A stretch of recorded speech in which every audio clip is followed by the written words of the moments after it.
I'm John Buchanan. Now, in last week's video, what we did was to start thinking about how we can work with external synthesizers. We learned about the external instrument plugin, and we learned that probably what we need to do at the end of working with an external synth is to record its audio so that effectively we don't need to be dependent on the keyboard actually being connected to our computer to be able to work with it. And that's particularly useful if what you want to do is to mine your synthesizers for one sound and then another and then another. By the time you get back to the first one again, maybe parameters have changed. So printing it as audio is the safest way of making sure that you have those sounds permanently part of your projects.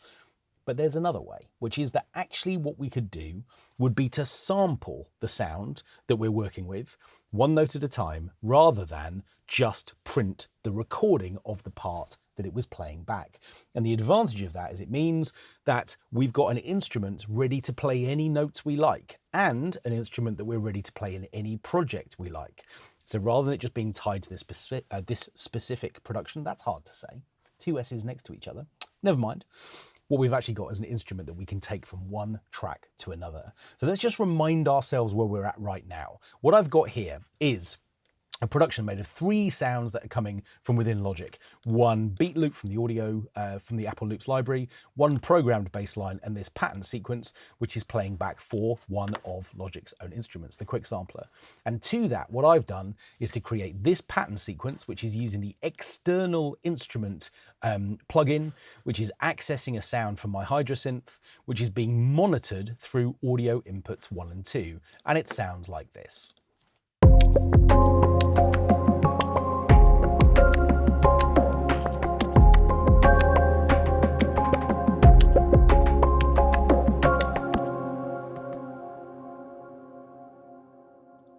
And what we did at the end of last week's video was to record that Hydra synth part so that it effectively became an audio file. So by itself, it sounds like this.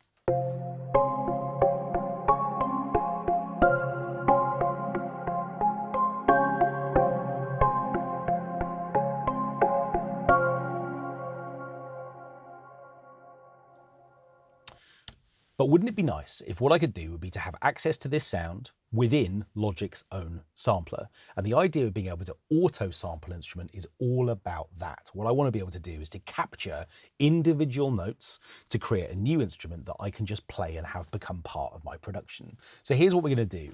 I'm actually going to just get rid of this audio file because I don't want it to confuse us on the screen. And in fact, I also don't need this sequence. What I need is my Hydra synth external instrument, which is set up here. And what I'm actually going to do, just to make life really straightforward, is to get rid of those regions too, so that what we're looking at now is a completely empty project, but the crucial track within it is this one here, which is using our external instrument plugin. It feels like it's important enough I should put it up here at the top, and in fact maybe even get rid of these other tracks altogether. Okay, so now what we've got is just one external instrument track, which is sitting here waiting for us. Okay, so we already know that. What this is actually doing is providing 2 things. Firstly, it's providing a USB connection between the computer and my synthesizer, but it's also providing us with an audio input, which is being monitored through my audio interface, which means that effectively the audio connection between this keyboard and Logic via my audio interface is ready, it's set, it's ready to go. So what that means is that what I can do in the first effects slot here is to jump into here, come down to utility, and what I'm going to find is there is an option here called the auto sampler. And what this is going to do is effectively give me an interface through which I can automatically sample this synthesizer. Okay, so effectively what's happening here is that this is going to be a little utility plugin which is going to capture individual notes triggered over MIDI to turn into an instrument. It's going to do all of that automatically for me whilst I drink a cup of coffee. If only I had a mug through which to drink coffee. Okay, so what I'm going to do is to set up the settings that I want. So how does this instrument plugin work? Well, firstly, what I can do is to set the range over which I want to make recordings. So do I want to sample the entire keyboard range? In fact, longer than the actual keyboard range on the instrument. Here I've got 3 octaves of keyboard, but what I've got a chance to do here is to set the range over which I want to work. And I can do that either by just adjusting these handles at either end, or what I can do is to change the values in the range start and range end. But actually the keyboard range that we're working over I think is going to be fine. If anything, maybe there's an octave up here at the top that I don't need. So let's just trim that to become a kind of a slightly smaller range than it was before. Okay. The next part is really important. Do I want to sample every individual note, or do I want to select the number of semitones I want to sample? Now, let's be 100% clear by actually having a little bit of a sampling lesson. If what I wanted to do was to sample every single individual note, it would be very easy for Logic to map those. Effectively, it would say, okay, I've sampled C1, and what I'm going to do is to assign that sample to C1 within the sampler. And now I'm going to sample C#1, and I'm going to map that, and it would go through sequentially. The downside of that is I end up with an absolutely massive amount of data.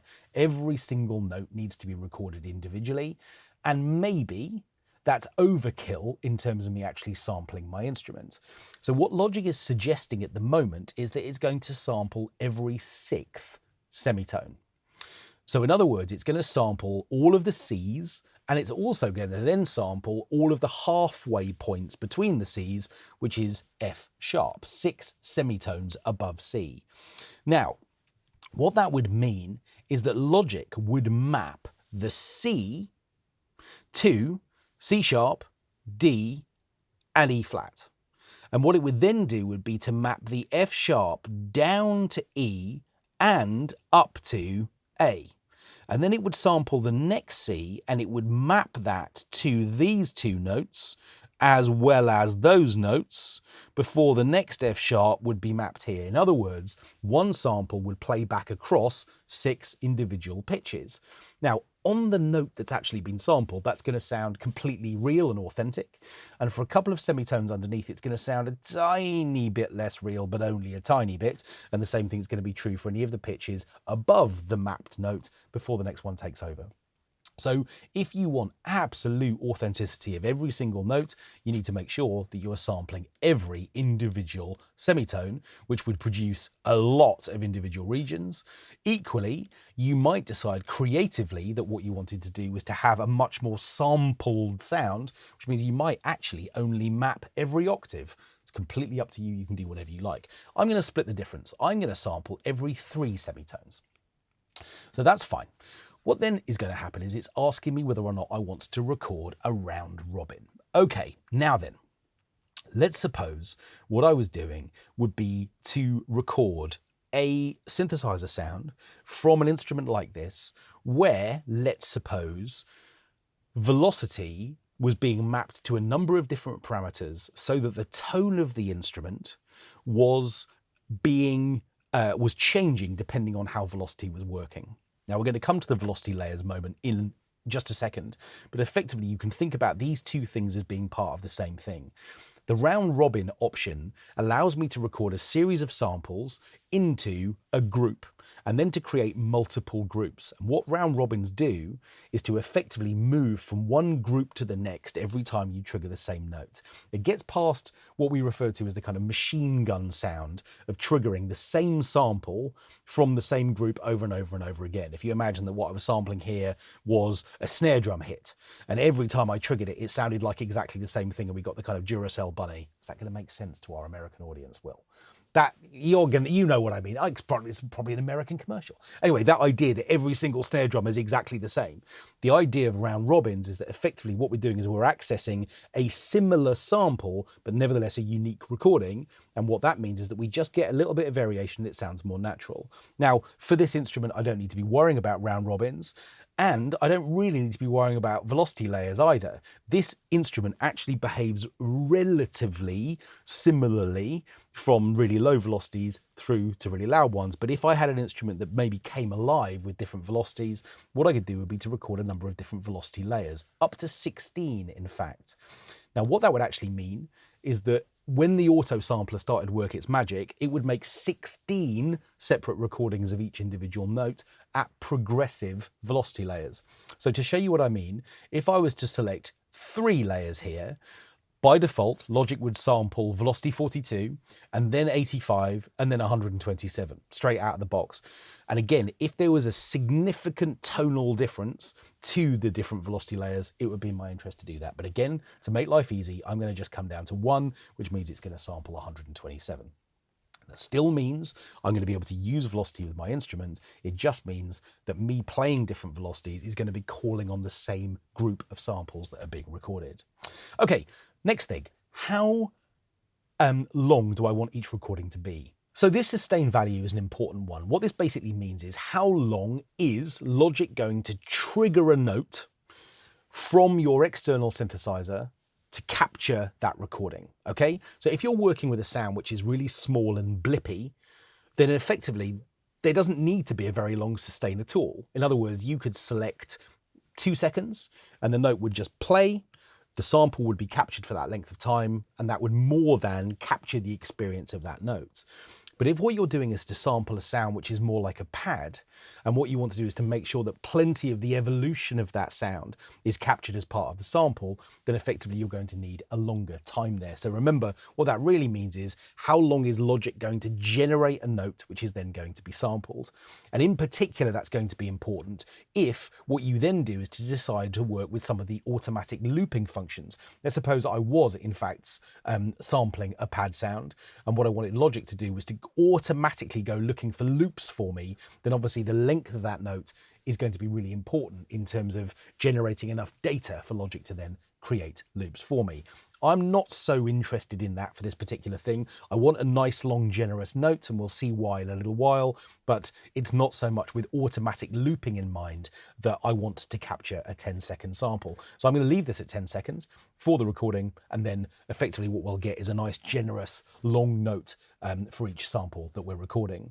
And it's also worth noting that what that means is that Logic is then going to continue to record beyond 10 seconds. In other words, it's going to generate a note for 10 seconds, but it's then going to keep recording until it detects that that note has stopped. So when we watch this recording process happen, we're going to discover that the note is generated for 10 seconds, and then the recording will carry on for a few more seconds to capture the tail at the end of that note. Okay, well, this is kind of interesting. I wonder how long each note actually lasts. We might even be able to test that. What I'm going to do is I'm going to press record. Obviously up here I can see the time that is being used here. So I'm going to record one note at the beginning of bar 1, and we'll see how long the decay time is.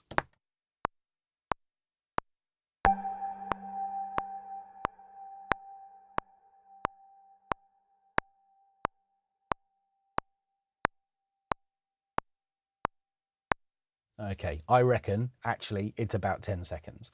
And again, that decay time might slightly vary depending on different pitches. So completely by chance, and I promise it is chance, you should know by this channel, I make this stuff up as I go along. So it turns out that the sustain level of about 10 seconds is probably about right. Okay, so the velocity response, that obviously depends. If I was working on different velocity layers, I can effectively change the velocities and how they're recorded and at what level. Equally, if I want to, I can even think about automatically looping sound straight out of the box. And this is the other consideration at this point. So do I want to turn this sound into a looped pad-like sound where I'm asking Logic to maybe automatically find loop points for me? Or do I want it to just be this kind of blippy, decaying synth line that it is at the moment? Well, again, that is what I want. We'll look at these parameters on different sounds in the future. So what I've got is a length of note that I like. I've got the one velocity layer that I'm happy with, and I can actually see right now that the auto sampler is already looking at the audio inputs for this sound. If I play these notes,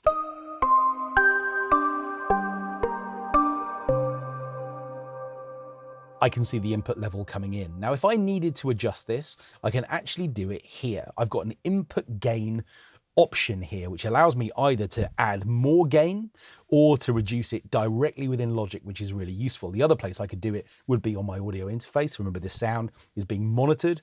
Therefore, if I was to adjust the trim levels or the gain dials at my audio interface, I can again change levels, but I think these ones are going to be okay.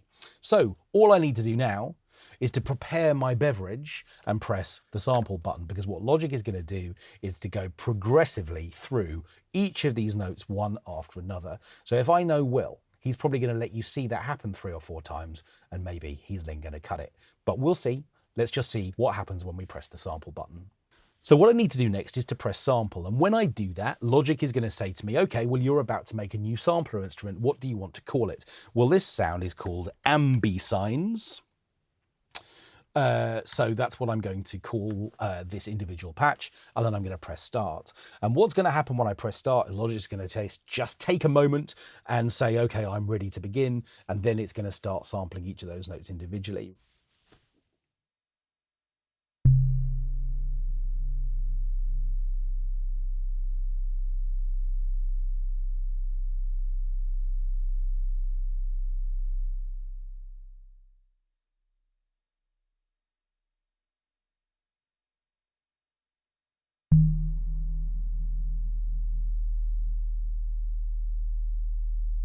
Now you can see down at the bottom as it's making these recordings that it's showing us the percentage amount that's been completed and how long it's going to take to sample the whole instrument, which of course is based on the sustain level.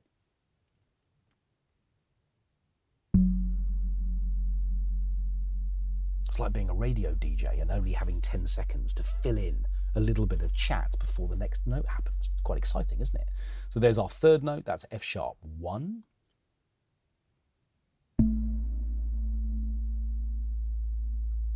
And on it goes. So that's the first octave sampled, the first 4 notes within that first octave. Okay, so here we are out the other side. That was tasty, and that was tasty as well. Okay, so what we've now got is our auto sampler having captured that sound for us. What I'm going to do is to close that down. We don't need this anymore. But what we do need, and it's kind of a little bit surprising that it doesn't get set up automatically for us, I have to say, but we need our sampler track and we need to go and find the sample instrument that has been created for it. Okay, so that's going to be in the sampler. So what I'm going to do is to set up a new software instrument. I'm going to come down to the sampler and I'm going to select this, the stereo output version of it. I'm going to hit create and here is the sampler. And what I'm going to discover in the default preset menu is that there is now a new category called auto samples and there is my ambisines patch. So if this has worked, that means that I've now got a fully playable instrument which has been captured from all of those individual recordings.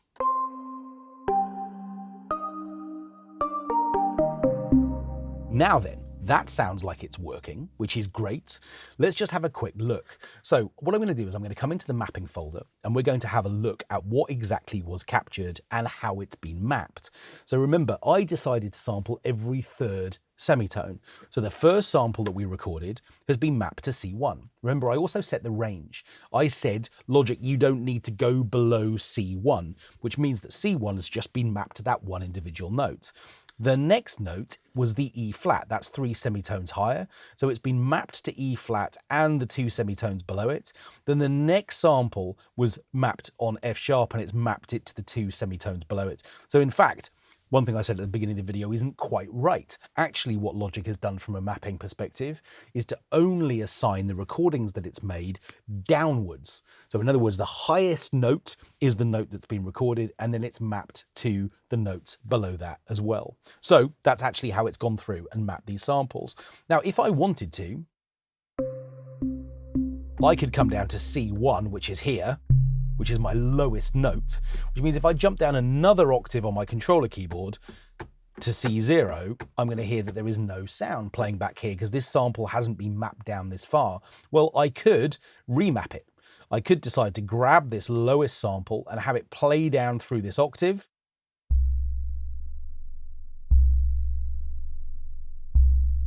Okay, that's kind of an interesting noise. So now what I've done is to extend this sample to play down all the way to the bottom. And of course I could extend the key range up here at the top as well if I wanted. So from a mapping perspective, I can see how these sounds have been recorded.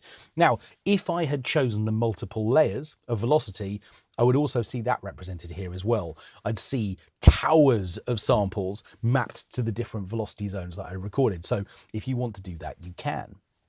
The huge advantage of what I've got here now is an instrument that I can take anywhere, so long as this instrument and its samples exist on my laptop as well, or if I want to be able to kind of build up a library over time, which is going to exist for new iterations of computers I might buy in the future at some point. Effectively, by sampling instruments in this way, they become available to all of my projects. And of course, what I've now got as well is all of the options within the kind of synth parameters to create the way that I want the sound to behave. In other words, I've got the raw material from the samples that I've recorded, but already now, even though we recorded, I don't know, some of these samples are 15, 16, 17 seconds long because of the way that they were captured, they're obviously behaving, this sound is behaving like a pluck sound.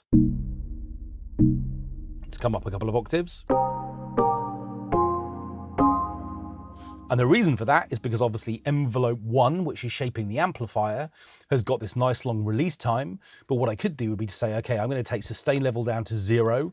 I'm going to take release time down to something much, much shorter and maybe slightly increase the decay time. And then I get this sound. And now it really is plucky. So effectively what I've got is this chance to create anything I might like. I can assign LFOs to the filter. I can do all kinds of things in terms of the fact that this sound now exists within Logic and its sampler rather than existing within the Hydrasynth. So effectively what we've done within this video is to look at the auto sampling feature. Remember, that is a plugin that exists in the audio processing world. In other words, it's a plugin that exists within the effects, within the utility folder, and here is the auto sampler. And what we can do within that window is to configure the way that we want recordings to be made. Now, the one last thing to say is you can insert that plugin anywhere you like in an effects chain. So if what I wanted to do was to create a version of this sound which was passing through Logic's compressor and potentially passing through a reverb as well, I could put the auto sampler at the end of that chain, and what would be recorded would be the compressed, reverbed notes, one at a time. So effectively what I can do if I want to get creative, is to create chains of effects and then to sample the sound at the end of that chain of effects. Now, if you want a clean instrument like this, I wouldn't recommend that because, of course, effectively we're then tied to those affected versions. But equally, from a sound design point of view, the next thing I could do would be to make my version of this sound, which would be to create a chain of effects, sample it again, and then I've got my Ambisines affected version 2. So that's worth knowing, that you can effectively put that plugin after a chain of effects and you'll capture those samples through those effects. But what we've done within this video is to learn how we can make a recording of any external instrument.